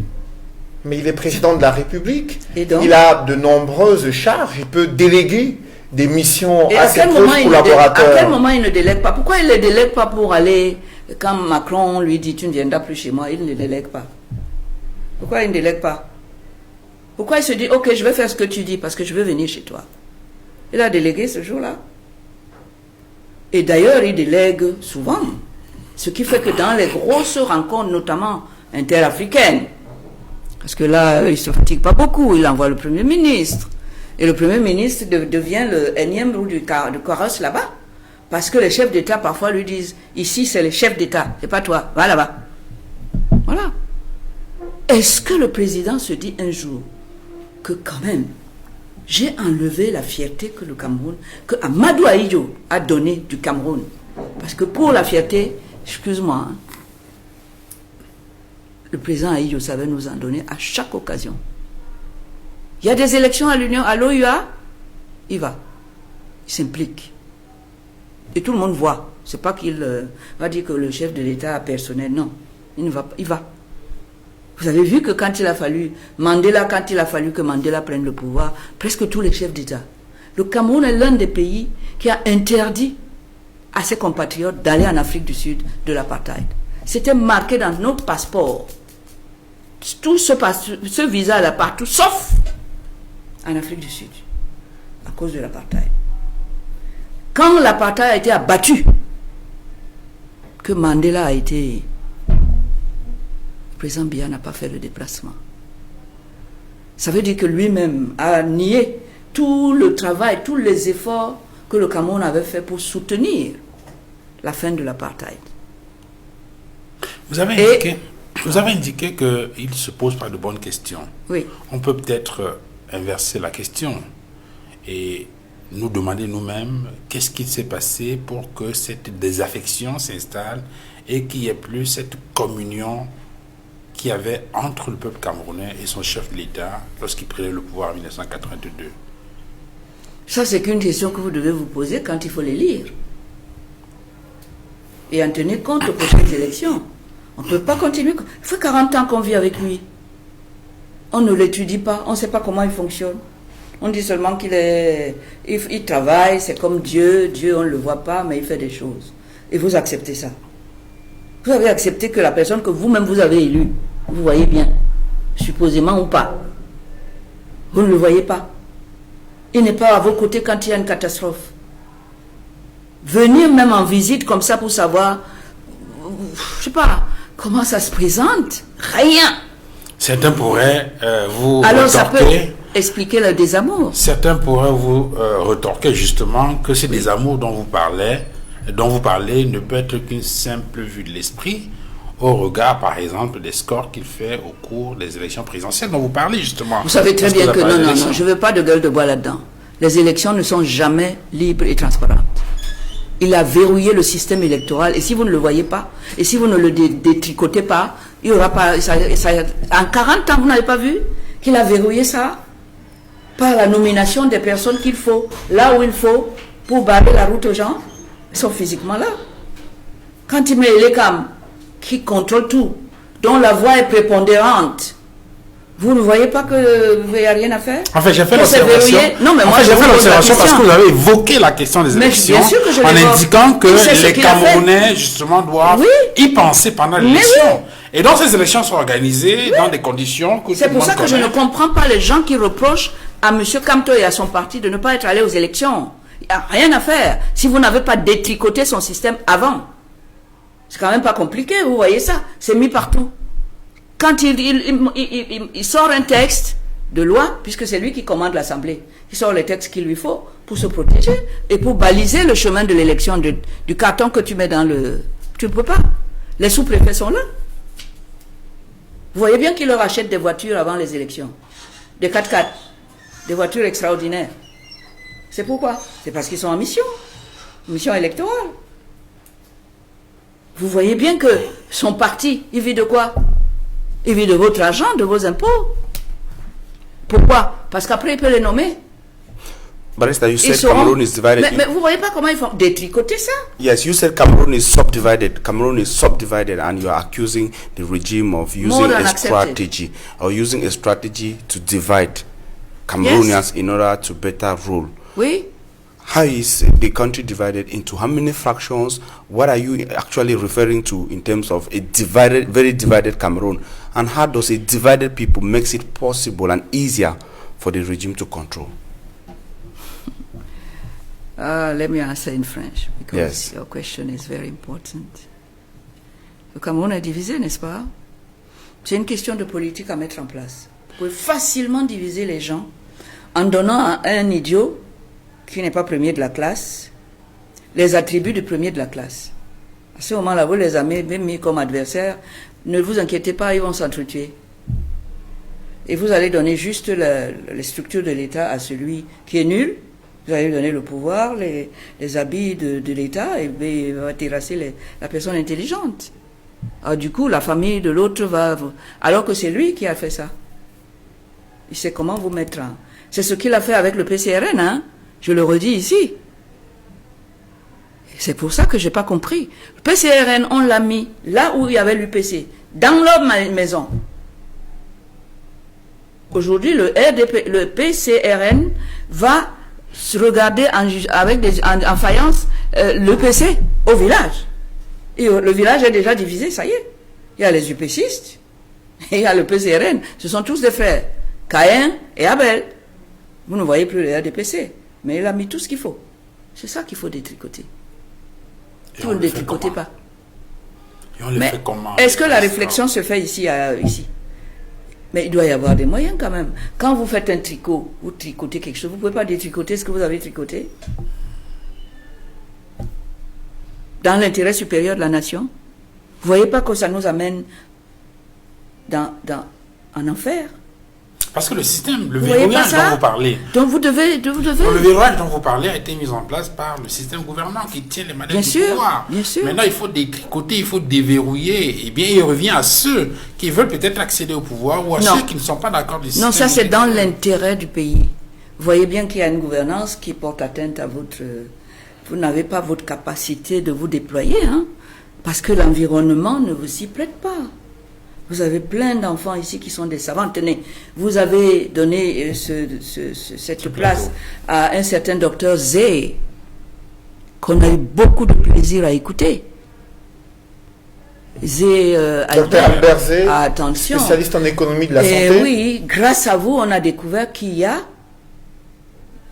une possibilité de détricoter et de retricoter avec une bonne laine.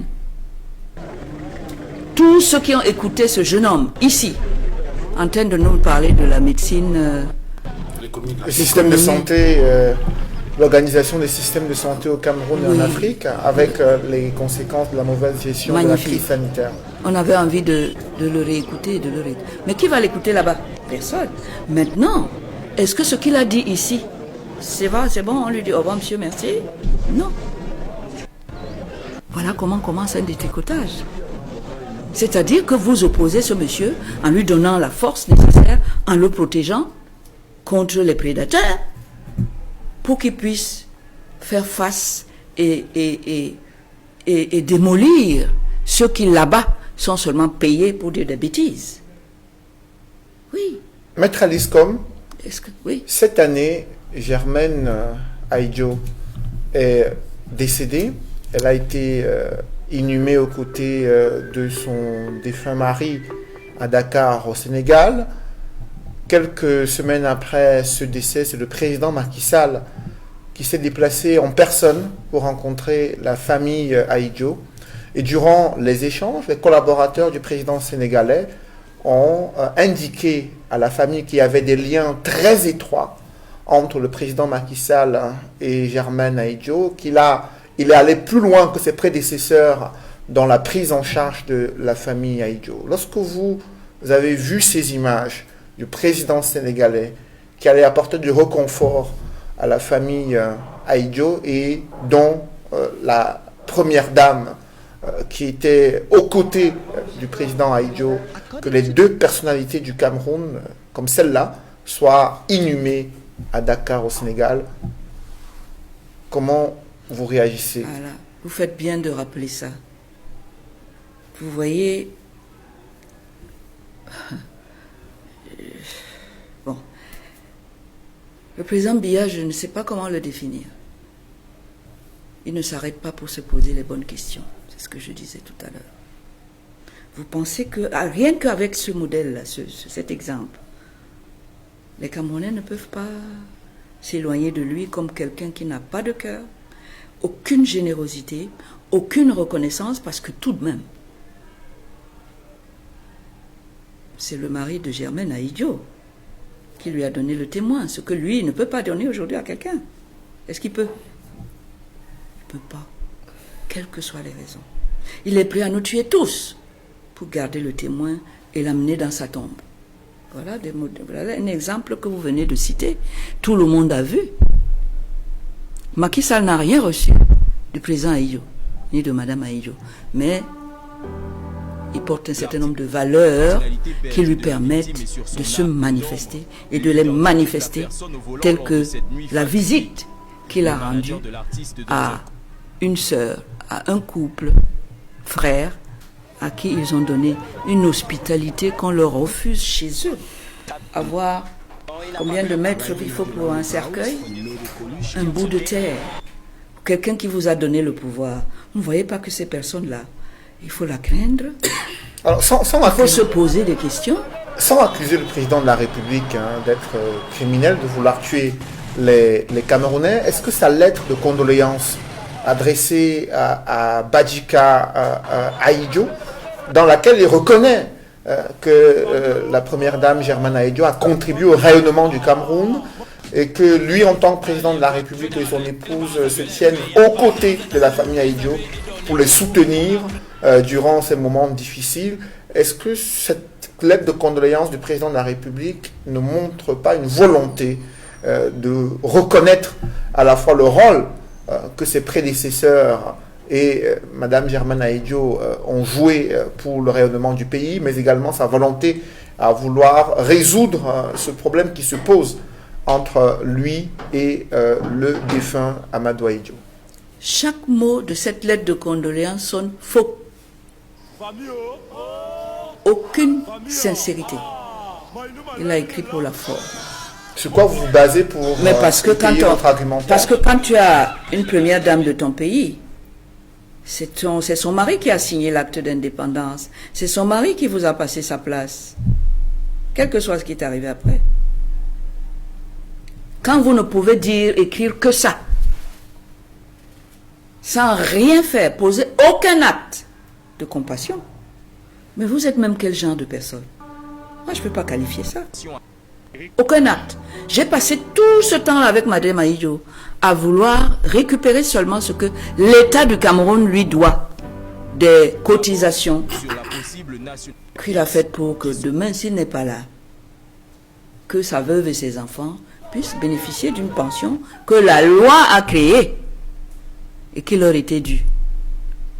Je n'ai pas vu une seule réponse. Je n'ai rien vu. Aucun acte. Aucun.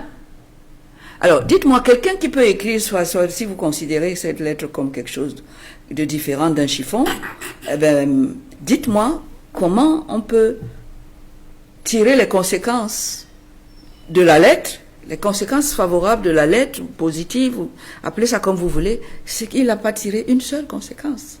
Une seule. Sinon, dites-moi. L'ambassadeur n'était pas allé au deuil, rien du tout. On l'aurait dit.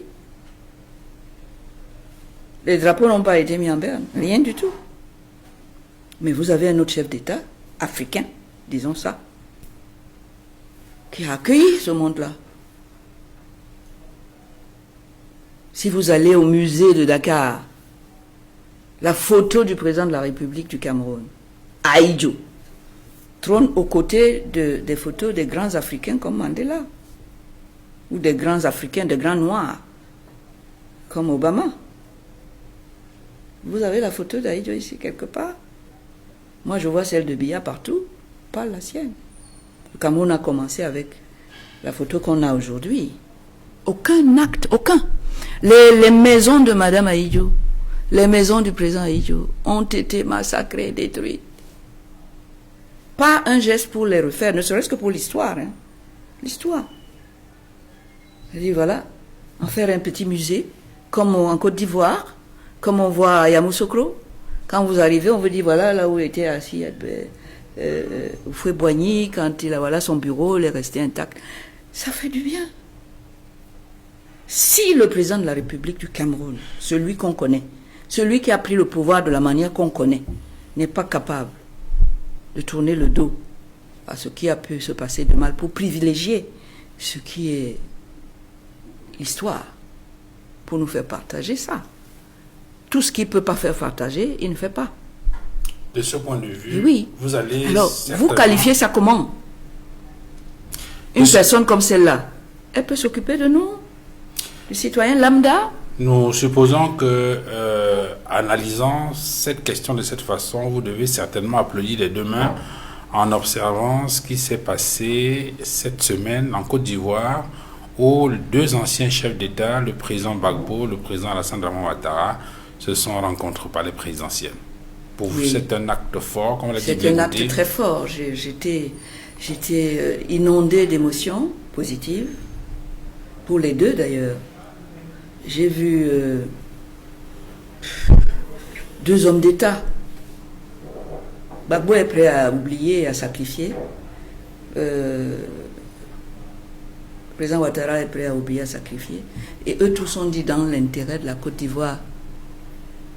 Qu'est-ce que le président est capable de faire dans l'intérêt du pays pour la paix? Qu'on me dise que ces gens qui l'ont comme président d'un parti, il ne faut pas qu'ils oublient que nous, c'est le président de notre... C'est nous qui l'avons élu, ce n'est pas le RDPC. Hein.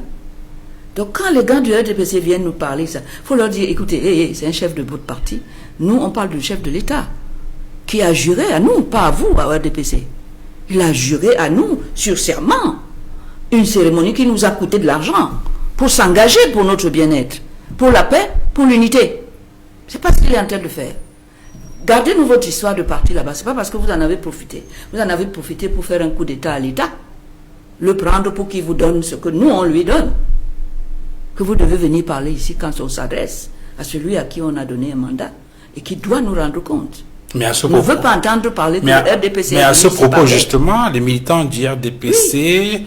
Commentant cette actualité en Côte d'Ivoire, font savoir justement, à travers ces messages qui inondent les réseaux sociaux, que le président Biya est justement un précurseur de ce type de réconciliation, faisant allusion à la rencontre qu'il a eue avec Ni John Frundi il y a quelques années au Palais de l'Unité à Yaoundé. Il ne voit pas que c'est une copie très, très, très, très pâle de ce qui s'est passé là. Il ne voit pas.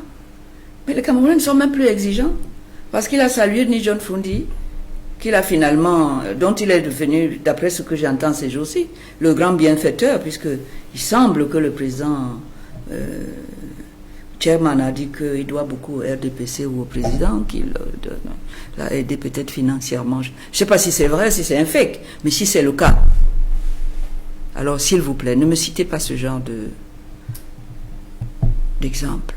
Alors, le chairman du SDF, c'est la honte. Le chairman du SDF a toujours déclaré que ces propos étaient infondés et que le SDF reste un adversaire politique du RDPC dans la stratégie et dans les batailles visant à l'amélioration des conditions de vie des Camerounais. Alors, sous le prisme de la rencontre Laurent Gbagbo, Alassane Dramane Ouattara, pour réconcilier un pays déchiré par des années de violence post-électorale. Le Cameroun en a connu son lot de violence post-électorale en 2018-2019. Des militants d'une formation politique, celle de professeur Maurice Kamto, classé officiellement deuxième à l'élection présidentielle. Ces militants ont été arrêtés en 2019. Ils ont passé près de 9 mois en prison avant d'être relaxés. Ensuite, il y a eu des revendications pour l'amélioration du système électoral, des boycotts actifs des élections, mais jusqu'ici, aucune réaction du gouvernement sur les principales revendications du MRC, du SDF, du CPP et d'autres acteurs politiques sur la réforme du système électoral pour éviter des violentes contestations post-électorales. Comment appréciez-vous l'attitude des pouvoirs publics face à ces revendications qui reviennent depuis de nombreuses années et qui sont persistantes surtout au lendemain de la présidentielle d'octobre 2018? Il faut qu'on revienne à la case départ. Le président de la République a comme projet unique de concentrer tous les pouvoirs entre ses mains pour se garantir une présidence à vie. Si on est d'accord là-dessus, alors on comprend tout le reste. On comprend très bien. Il n'est pas prêt à lâcher, quel que soit le prix qu'il va nous faire payer. Parce que c'est nous qui payons tout, en plus. Le sang, oui, il est prêt à mettre le feu, payer. La misère, la pauvreté extrême, oui, il est prêt. Pourvu que lui soit là. Il faut quand même étudier le fonctionnement de quelqu'un. Sa présidence à vie, il ne négocie ça avec personne. Mais il y a eu au moins 3 réformes d'ELECAM. Avant, il y a eu ONEL 1, ONEL 2. Est-ce que ces différentes réformes du système électoral intervenues ces 15 dernières années montrent qu'il y a quand même au sein du gouvernement une oreille qu'on prête pour écouter les revendications de l'opposition? Cette fois-ci, pensez-vous qu'on peut trouver un cadre? Non. Tout ça, c'est pour lui permettre de gagner du temps. ONEL, pendant ce temps, on s'excite là-dessus. Tiens, il y a une volonté, on va... Et vous oubliez vos revendications. Ça lui permet d'être le seul maître du temps, du timing. Il ne fera rien qui puisse bouleverser le chemin qui lui reste à parcourir pour réussir son projet à vie. Et c'est le seul qui a la maîtrise du timing. The president also said that Donc il peut dire le grand dialogue, il sait très bien que ça ne donnera rien, mais pendant ce temps, on en parle tout le temps. Et on cite même ça comme un acte de bonne volonté de sa part. Mais pendant ce temps, il est tranquille. Il n'a pas changé d'un iota. You're talking of the president that saying that the president, okay, he wants to be there, he wants to stay there and stay and no other person. But the president, in one of his most recent statements, he talked of what is being said everywhere in Cameroon as a generational transition. That's as to mean that he's calling on the youth to be prepared to take over. Is that not some sort of a will that he wants the young people to take over governance in Cameroon? If you can believe in someone who has huge lies between you and him every day for 40 years, and then, okay, you can think like that. But me, I have no more confidence in what President say or does. Because our road has so many lies from him that today I have no ears, nothing to believe in what I don't have time for that. I have understood that we cannot talk together, we cannot agree in nothing because he is never sincere. He will go through straight to his point of him. Nothing and nobody will stop him. This is what I understood, and I know that it is. So I don't have my time to listen. Then the recent calls of some sort of some national reconciliation, possibly dialogue that can bring Cameroonians together. You don't believe that there can be a favorable response from the part of the president? I don't believe. Yeah. It's important for Cameroonians to have some sort of a national reconciliation. Is it one of the way out of the numerous crises? He is the main actor of that. He must be the one who say, we do. He never said that. He is still funding the war between Cameroonians. He's still funding. There is no way I can believe that this will happen, because it will never happen without him. And he must be at the front to make it happen. He will never do that. Give only one reason to him to do that. Because Cameroonians are dying. He control army, he control money. He will never be starving. He always eat your money and mine. He has no problem. We don't have a national company aircraft, nothing. But he has, when he needs to have an aircraft to travel everywhere in the world. He has the best one. But one Best reason, jest. one reason Why do for you him- want him to change that? Because the crises are many now. We have now moved from the health crisis Does to he the die? security Does he crisis die in the in far this north, war? the northwest, the southwest, the post-electoral tensions in Cameroon, and now we are talking of hate speech, tribalism in open space. Multiple crises. Are they not stronger enough to push the president to act? Ask him if he's ready to stop this. Just one word, I stop the war. Maître Escom, Can you have vous it from insistez, him? He's the one who, if he say that, and then the war will stop. Not me, not you. vous Ok? insistez sur le fait que le président veut conserver, garder le pouvoir à tout prix.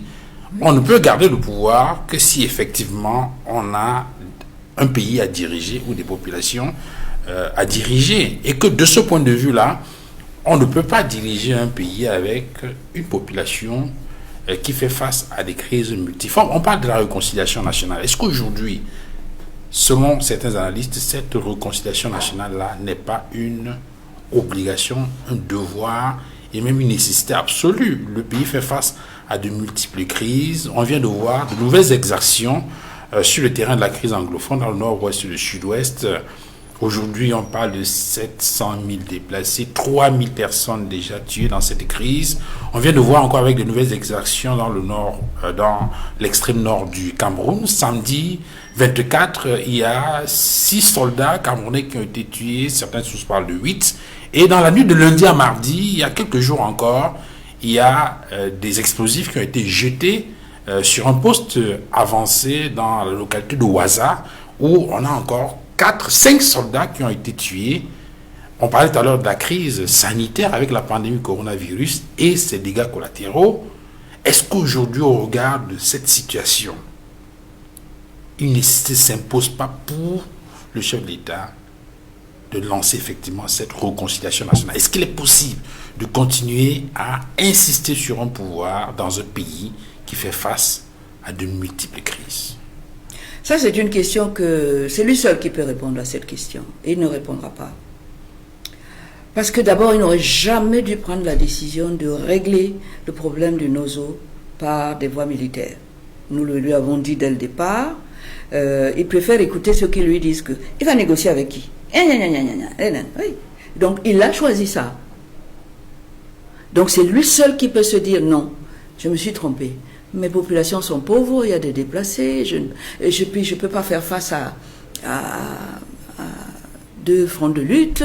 Il y a déjà Boko Haram où on était tous ensemble en train de vouloir chasser Boko Haram. Boko Haram, mettez-vous à la place des gens de Boko Haram. Quand ils voient que tu es occupé à tuer tes propres gens, donc tu n'as pas les moyens de les suivre tous les deux. Donc il y aura beaucoup. C'est lui qui doit prendre la décision. Le constat que vous faites là, il fait le même. Mais la décision n'appartient qu'à lui. Si le président lui seul dit aujourd'hui j'arrête, ça va s'arrêter. Mais si toi et moi et 28 millions de Camerounais le disent, ça ne va jamais s'arrêter. Jamais. Comment donc créer ce rapport de force qui amène le gouvernement sur la table des négociations? Pas le gouvernement, le président de la République. Puisque l'ONU a plusieurs fois, dans ses multiples bien. rapports, demandé au gouvernement de la République, aux autorités camerounaises, de tendre la main à la diaspora, aux leaders des mouvements séparatistes, à l'opposition, afin qu'ils discutent des causes profondes, des crises multiformes au Cameroun. Est-ce que cette pression internationale peut amener les autorités camerounaises à discuter, à engager de véritables discussions sincères, un dialogue politique sincère et inclusif? Il faut se rapprocher des partenaires que le président écoute.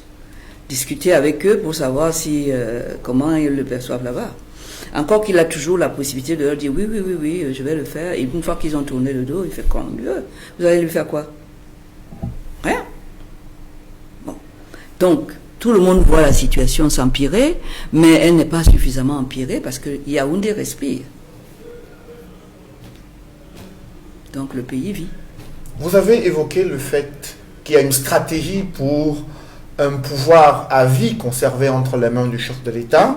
D'un autre côté, il y a également des manœuvres pour l'après-Biya, comme vous l'avez signalé en début d'émission, comment cela s'imbrique et comment les Camerounais peuvent-ils éviter que le pays se retrouve dans une situation de chaos lorsqu'il y a autant de crises, qu'il y a des enjeux sur l'après-chef de l'État, l'après-Biya. Pourtant, le président, selon ses partisans, est en pleine forme et qu'il va aller jusqu'au terme de son mandat. Oui, je sais pas, moi, il faut regarder ce problème, il faut le regarder du côté du président Biya, quelle est sa volonté. Moi, je suis sûr que la Suisse, par exemple, vous avez bien vu que la Suisse a pris des positions qui ne lui ont pas plu, mais qu'aujourd'hui, peut-être que c'est pour des raisons humanitaires qu'il est là-bas. On ne peut pas empêcher quelqu'un d'avoir des raisons humanitaires pour soutenir même un despote, même un dictateur. On le soigne d'abord et après on voit. Bon, maintenant, le président sera obligé de rentrer au pays. Comment vous allez, comment son peuple va l'accueillir comment? À part ce qu'on paye pour aller l'accueillir triomphalement, comme s'il avait fait la guerre de 14 et qu'il avait gagné et qu'il nous ramenait un trophée. Vous voyez bien que c'est pas, il n'est pas du tout inscrit dans la logique de modifier quoi que ce soit. Ça va l'embêter. Il préfère les leviers qu'il a mis en place, qui fonctionnent très bien, qui lui permettent de garder le contrôle de tout, et tout le temps, de l'argent, et tout. Et à tout moment, vous voyez, comment on va faire pour qu'il change ça? C'est-à-dire pour qu'il se tire une balle dans ses pieds. Moi, je vois pas, hein. En tout cas, les Camerounais ne peuvent pas, parce que il y a longtemps qu'il nous a montré qu'on ne compte pas, que nous sommes ses serviteurs, il a les pieds sur notre cou, et que à tout moment, il peut appuyer, et puis on ne vit plus, hein. Bon. Il en a le pouvoir. Bon, maintenant, il y a toujours une solution à chaque problème. Qu'est-ce que nous faisons pour rechercher des solutions qui peuvent l'amener à enlever son pied de là, de notre cou?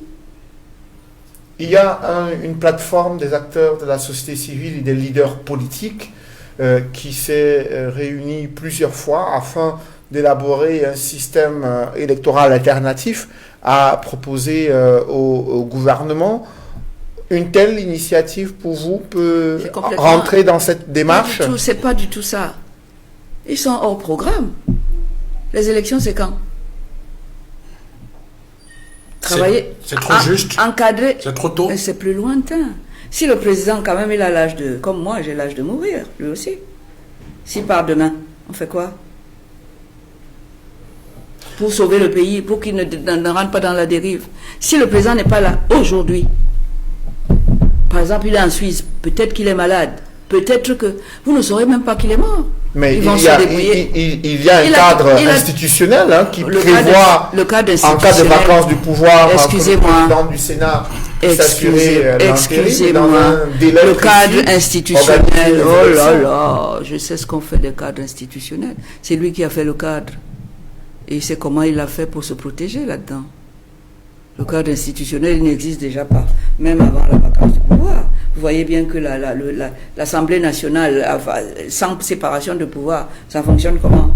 Kavaï Yégué passe son temps à remercier le président d'avoir fait de lui un président de l'Assemblée. Il est là pour contrôler l'action du gouvernement. Vous n'entendez pas ce qu'il dit? Voilà. Before you leave us, I want to ask you this question because you are a human rights defender. Now you are talking about the need for Cameroon as a country to respect the international laws and conventions to which it's a signatory. Now, take us down to the crisis in Northwest and Southwest regions to say that the most recent report from Amnesty International, an international rights group, indicated that in the recent months they have recorded a devastating and large-scale rights violations where people are being killed by both parties, where several houses and villages are burned. In this context, who talks for the rights of the people that are continuously being violated as the armed conflict rages on in the Northwest and Southwest region? REDAC does. REDAC does every day. This is what we are working on every day. It's not enough. We have to join the population themselves. They must join us. They must, political parties, everybody must join. We must construct a pyramid of reflection, thinking of how we can do, how we can work, how we can means to protect our people who are suffering so much. We are going to suffer more and more suffering to face this. This is what you, an intellectual, everybody must try to do. One, how to help our people who are dying, the families, the children, the widows, everybody who needs us. What are we doing? What are we doing to try to neutralize those who go to some medias to say that, okay, he must continue? This is speeches of hatred. What do we do to counterattack? This is a permanent work we have to do every day. We must not stay in our bureaus or offices and say, okay, no, we must be on the field. Try to join Amnesty International, like REDAC do, and see how we can. At this time, today, REDAC is trying to organize dialogue intercommunautaire everywhere, going to Northwest, even with dangers, try to see how we can take all these doléances of these people, how they can work to make to easier their daily life, which is hell. Justement, Maître Alice Com, Yes. au moment où nous terminons cet entretien, comment redonner l'espoir aux Camerounais dans ce contexte de crise, de marasme économique, de sous-emploi et chômage galopant et de défis sécuritaires? Comment redonner de l'espoir? En travaillant tous les jours, je peux vous dire que je le fais à mon petit niveau individuellement. Je le fais dans le cadre du REDAC tous les jours. Tous les jours. On est à l'écoute. Je ne peux pas savoir le nombre de cas avec les moyens dont on dispose qu'on essaye de soulager tous les jours. Individuellement, tous ces jeunes gens qui ont défilé le 22 septembre ou pas, qu'on a arrêtés, et qui m'ont écrit pour me dire qu'ils n'ont pas d'eau potable. Je me suis mise à aller commander de l'eau potable tous les jours pour leur envoyer pas moins de 15 packs d'eau tous les jours. J'ai rencontré de bonnes âmes. J'ai compris que les Camerounais, quand même, sont prêts à mettre la main dans la poche. Beaucoup. Dès que j'ai dit ça, que je suis en train de chercher des bouteilles d'eau, j'ai vu des élans de solidarité. Parmi le beau tout, je peux donner quelques noms. Peut-être qu'ils ne veulent pas que je donne leur nom. La diaspora est venue à mon secours. J'ai même pu obtenir d'une société de la place d'aller installer des machines pour minéraliser l'eau dans la prison pour qu'on n'ait plus à chercher de l'eau matin, midi, soir, ponctuellement. Pour que les jeunes gens puissent avoir de l'eau potable. De l'eau potable. Ça, c'est moi seul qui ai démarré ça. Et j'ai été rejointe et aidée par beaucoup de personnes. Je vais leur demander si la prochaine fois je peux citer leur nom. Vous avez vu par exemple United for Cameroon, ces jeunes gens de la diaspora. Ce sont eux qui ont fait des collectes, etc., qui m'ont permis de payer les factures de ces sociétés pour qu'on leur mette de l'eau potable. Mais c'est rien à côté de ce qu'il faut faire. Mais je suis sûre que si nous tous on faisait ça, ce serait déjà un grand pas. Ça n'a rien à voir. Ce sont des sujets qui sont au-dessus de tous les clivages politiques et autres, et qui vont nous permettre de donner de l'espoir à ces gens-là et de se dire qu'ils ne sont pas seuls et de voir que leur combat est pris en main par des gens qui n'ont pas perdu leur liberté. Ainsi de suite. Et c'est comme ça qu'on pourra, en réfléchissant, apporter un appui solide et ces populations vont pouvoir indexer le pouvoir et leur dire non. Et ils vont peser. Parce que la communauté internationale attend ça. On ne peut pas venir vous aider alors que vous êtes content avec votre management. Votre top management, ça va. Mais si vous montrez par un travail fait selon les normes internationales, etc., vous avez des gens à l'extérieur, notre diaspora et les autres, et des gens qui sont sensibles à la condition humaine camerounaise actuellement, qui savent qu'on est écrasé par ces mauvaises décisions qui conduisent à des guerres fratricides et qui rendent le Cameroun un enfer, où il ne fait pas bon vivre aujourd'hui. Merci, Maître Alice Com. Je précise que vous êtes l'une des premières femmes avocates au barreau du Cameroun, présidente du conseil d'administration du réseau des défenseurs des droits humains en Afrique centrale. Merci d'avoir accepté notre invitation. Merci beaucoup et à très bientôt. Merci également à vous, Armstrong Formy et Duval Fangwa, d'avoir participé à cette émission. Merci à toutes les équipes techniques conduites par Emmanuel Wapi et Mitterrand-Dam. Mesdames, Messieurs, merci d'avoir suivi cette émission et merci de rester sur Equinox Télévision.